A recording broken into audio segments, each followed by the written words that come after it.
we running out of checks here, or does, wow, queen f5 blocking? Of course, taking here is lost. I'll take check and then just queen. So check, one more check. It seems like the reign of checks will never end. King h5.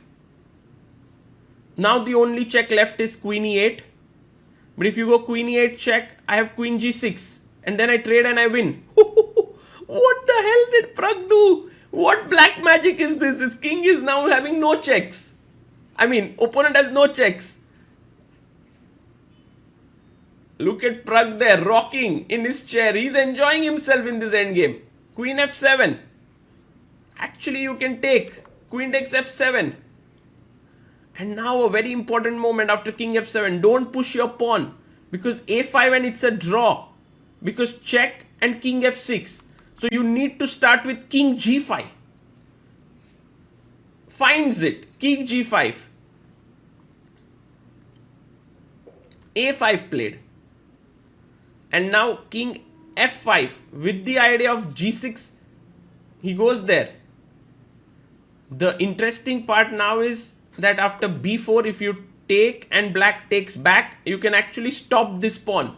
So when Pragg takes, Yakubboev has to give up the pawn with a4. But he's queening now. He's queening. What does Pragg do? g5.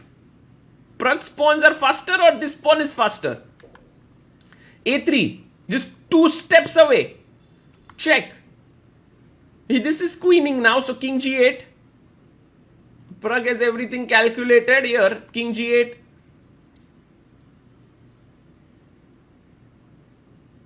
King f6. Beautiful move. You can see the king comes in this diagonal as well. But the point, of course, is h7. When king goes to h8, g7 check. Found it. King h7, king f7. You make a queen and... We are at the Stepan Avagyan Memorial here in Jermuk, Armenia. With the white pieces, we have Praggnanandhaa. With the black pieces, we have one of the top Uzbek players, Nodirbek Yakubboev.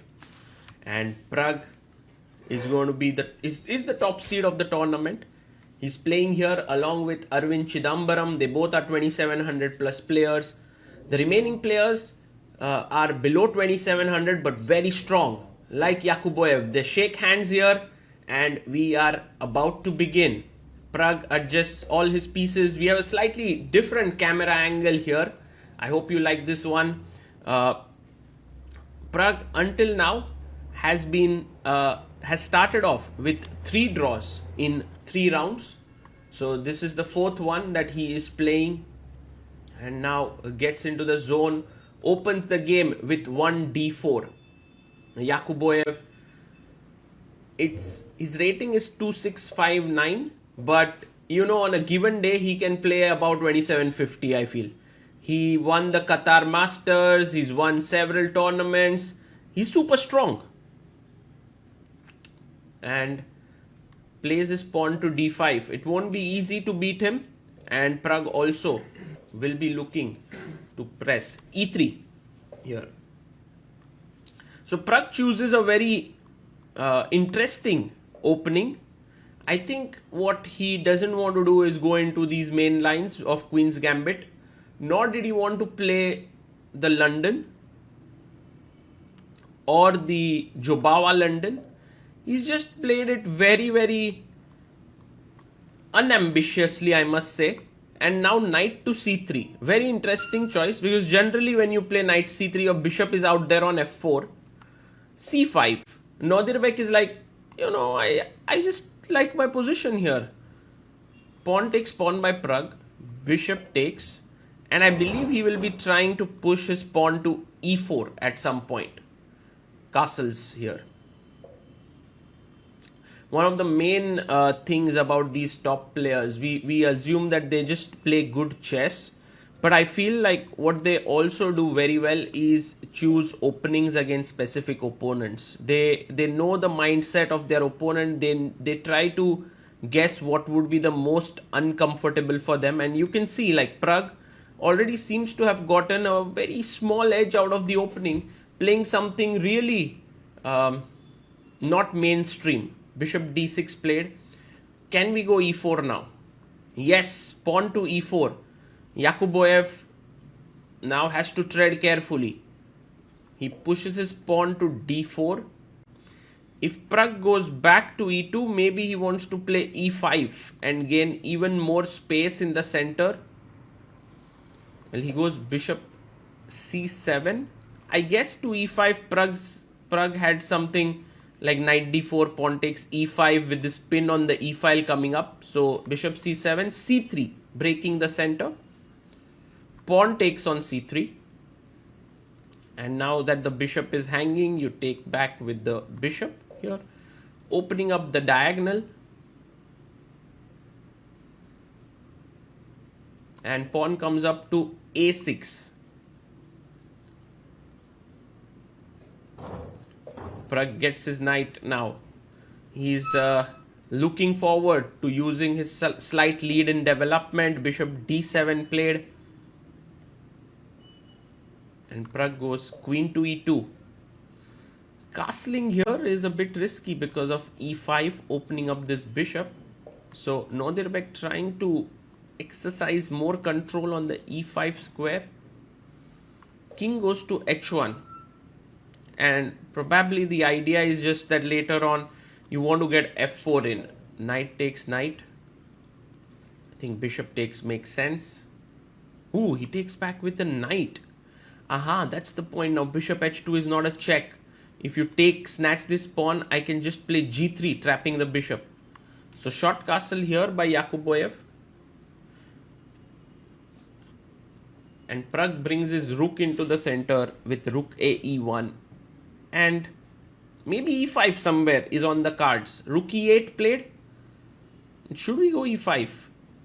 Yes, pawn to e5, knight jumps to d5. You don't want to be giving up this bishop. So bishop d2 makes total sense, I believe.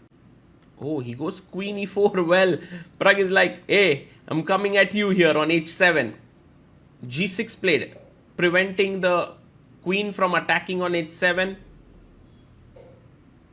And now bishop d2. I do feel white's position is really good, but black somehow seems to have, kept the balance, has a beautiful square for the knight. The bishop later can settle on c6. Queen g4 now. If Pragg can get something like h4, h5 rolling, that could be something. Queen e7. And now Pragg has taken off his jacket. Queen f8. Yakubboev currently playing it calmly, keeps his queen around the king. Bishop c4. Yes, to get rid of this knight could be priority number one. To get these dark squares. Now bishop c6 played. I think Pragg's advantage growing. Oof, he doesn't take. Well, he could have taken here and spoiled the structure. But he decides to play bishop b3. Bishop d8, offering a trade. And Pragg goes a bit wrong here. He goes rook c1. And this drops his advantage. Because now you can take and play your knight back to e7, defending c6. Yes, taking the dark squared bishop makes sense. Queen takes.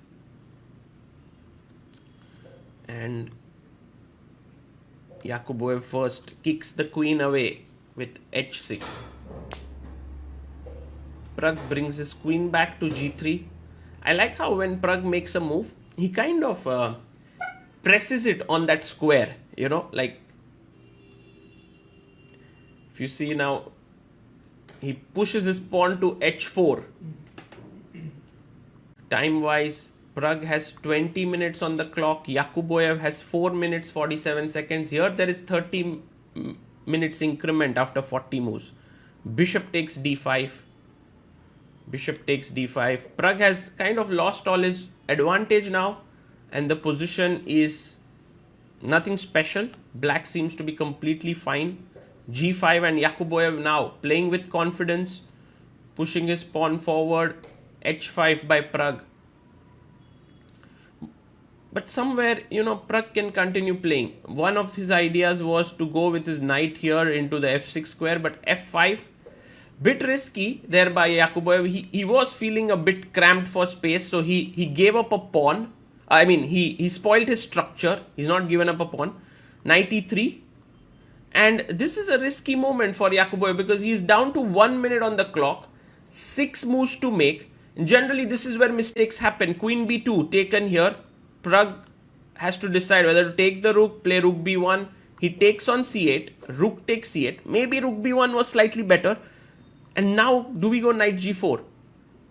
Oh, he takes the bishop as well. Wow, this is amazing. Pragg is a pawn down, but still goes into this endgame. I'm not sure what his point is. Queen d6. He's attacking d5 and h6. Oof. Oof, oof. Amazing. Rook c1. Yakubboev is like, Pragg, do you want to go into pawn endgame? Then you lose this game. And Pragg has to be careful here. But he has 8 minutes. He gives a check. 38th move now. The king has to move. King f8. Time to chop one pawn. Queen takes h6. Takes it. Queen takes h6 on the board. Yakubboev moves his king up. Now this precarious rook showdown on the last rank. How do we deal with that? King f8.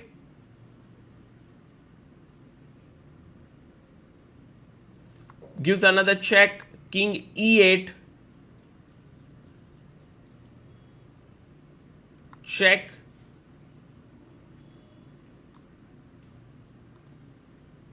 King f8. Check.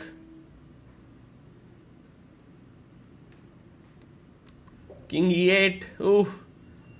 What's happening here? Is Pragg going for a draw? King g1 played.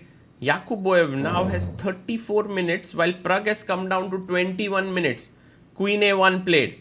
It feels like Pragg in his bid to win isn't able to find it. And while he has a draw, so there's nothing to worry about. It will be interesting to see how Pragg tries to play for a win here. King e8. And if you take, again the problem here is Queen g6 check. Now Pragg down to 11 minutes. And Yakubboev is wasting no time in making his moves. Pragg now takes. Wow, and he looks at his opponent. He's like, I'm ready to fight. No, they're back. I am not here to make a draw. King h2. He goes up. And now the queen comes in with a check. And you can't go up because of mate. You can't come down because of perpetual. So g3 played. Now think about it, guys. Pragg is now a pawn down in this queen endgame. He's ready to play it. He's ready to play this. Insane. What a guy. And Yakubboev is like, time for me to start pushing my queenside pawns while Pragg is getting ready to make his own queen here. Oh my goodness. But Pragg's time down to 10, but also Yakubboev now down to 10 minutes. This is wild. Queen g5. Pragg takes pawn. Now equal pawns. Threats like Queen d8 check in the air. Queen f1. Let's move up the king. Where to go? King h4, king g4. All right now drawn. Position is drawn. Check is the best move. Yes, check. King g4. Now check. But maybe queen e4 check. That's a better move, yeah. I was wondering if queen f4 check, but now takes. This is a draw. So Pragg decides to keep the queens. He goes king h5. Now, important to give this check. Blunders with queen h1. Important was this check, not letting the king enter. He goes in king g6. But I think Yakubboev felt there is a check, so he doesn't have to worry. But now there's a counter check. And the only difference between blocking with the queen on f4 and f5 is that you are one square ahead. Pragg calculating here, 1 minute he thought, and he played queen f5. Beautiful move. King g8, you couldn't have taken. Takes was lost. And now a very important move, g4 has to be found again. Pragg finds it. Wow. This guy is an absolute beast. Queen e8 check, because like White was simply improving his position. So king g5 now. And once again, now look at it. Another check, I believe, or check from e3. Where to give the check from? Goes queen e7. If you go king h5 here, then I think you can already start pushing the pawns. So Pragg goes with his queen in. Again, just pulling down the piece there on the f6 square. Taking is lost. So check.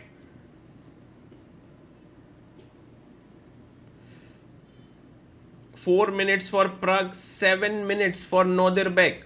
This is as intense as it can get. King comes up to h4. And now there is only check left, which is queen e1. Nordirbeck does play it. Now do we go up? King h5. Yes, king h5 on the board. Check.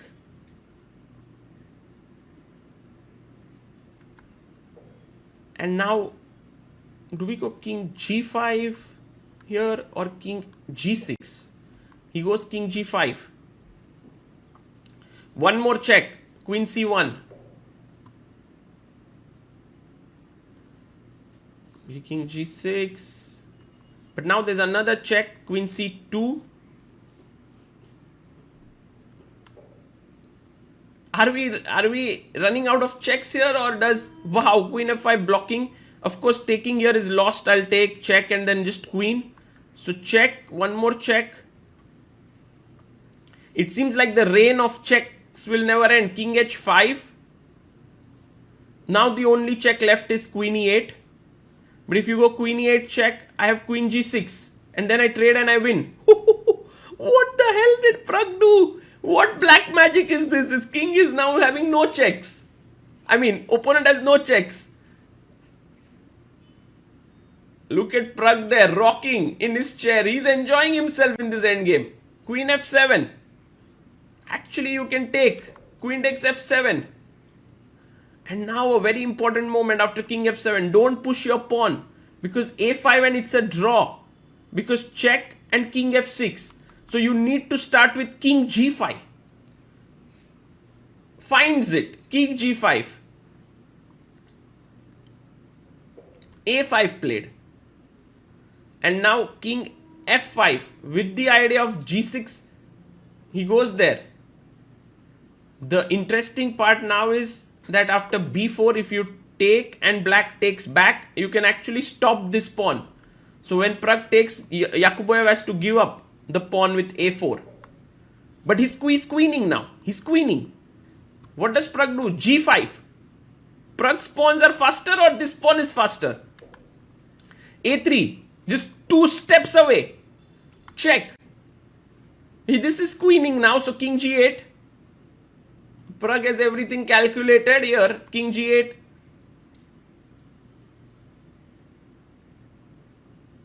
King f6. Beautiful move. You can see the king comes in this diagonal as well. But the point, of course, is h7. When king goes to h8, g7 check. Found it. King h7, king f7. You make a queen and he resigns. Queen here. And it's a checkmate. Whoa. What a game this was by Praggnanandhaa. Just outstanding game. Pragg's endgame technique, will to win, so powerful. And he took time when he got those extra 30 minutes, thought through it. We kept playing on one wrong check by Yakubboev, and it was all that Pragg needed to convert this. This was as good a queen endgame that you will see. Reminds us sometimes of those Magnus queen endgames that Pragg has played.